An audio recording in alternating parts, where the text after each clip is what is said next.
Kulubot na, babae pa, at nag-iisa lang.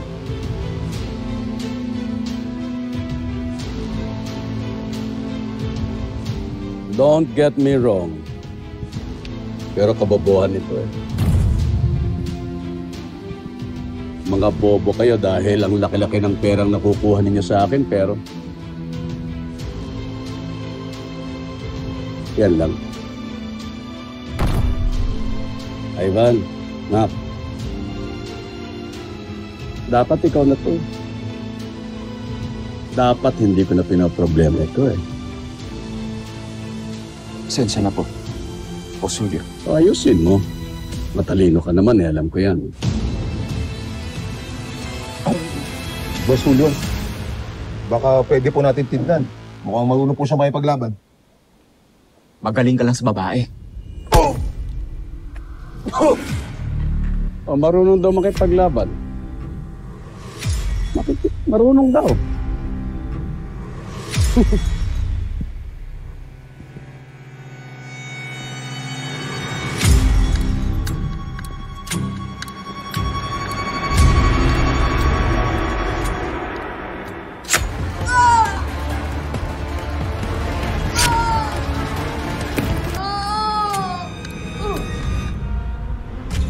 Husay lumaban. Ha? Mahusay lumaban.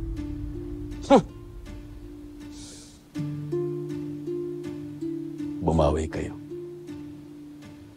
Huwag na tayong magtarantaduhan. Malinaw po, Boss Julio.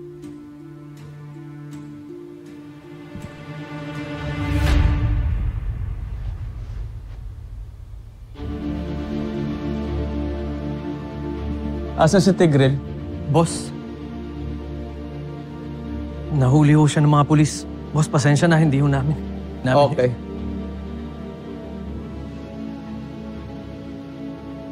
Ayusin niyo ito. Opo, Boss Julio. Very good. Very, very good.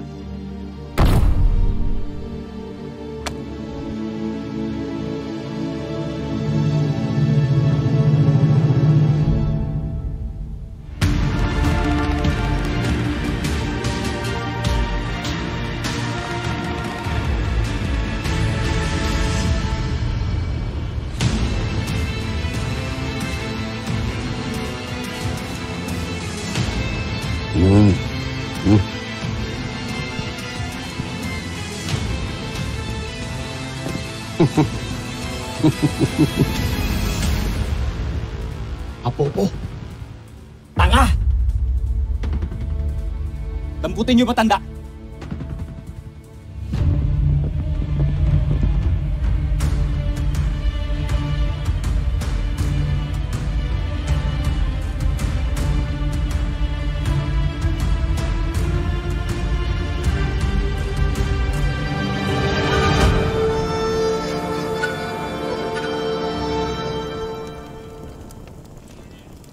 Sige na, Nida. Ako nang bahala dyan. Salamat ng marami.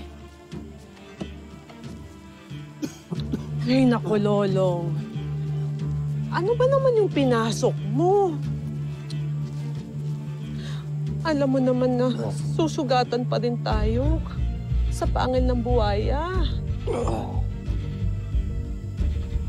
Tia, hindi ko rin naman ako magawang pigilan na sarili ko na lumaban sa kanila. Kahit pa alam ko na meron silang pangil ng buhaya. Lalo ba't nadamay na rin nila si Chaninang pati si Elsie. Ha? Ano? Bakit?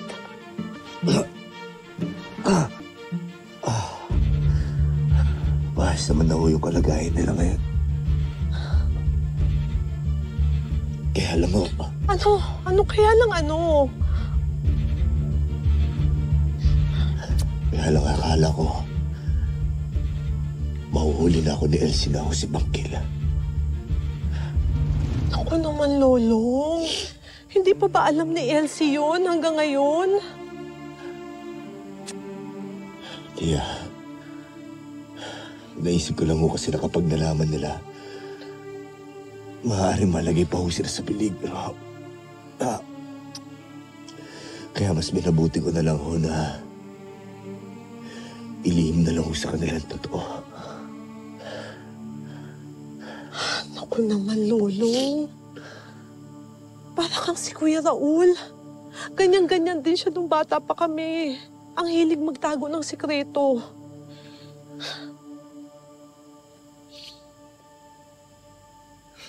Gusto ko lang naman nung makatulong. Alam ko yun, Nonong. Pero paano yung pagdating ng panahon na malaman ni Elsie na naglilihim ka sa kanya? Baka yun pang pag-awayan niyo.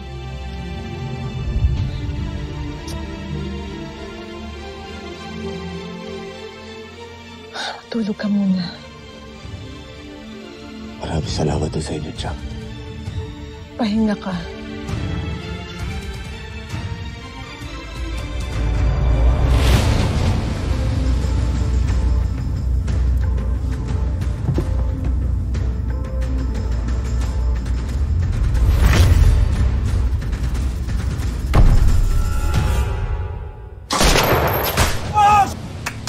Shooter! Take cover! Take cover! Secure the suspect! Secure the suspect! Cover! Guys, may vision kayo! Negative, sir!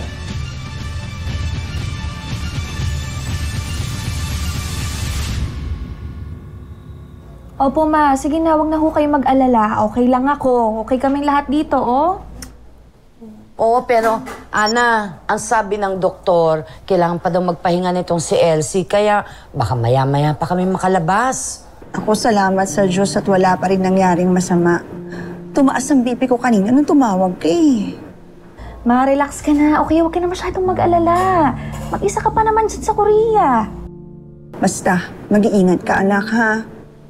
Sige na, pahinga ka na. Bye, ma. Thank you. Mwah. Okay ka ba talaga? Mare. Oh. Yung mga friends natin at tubaw pala saan?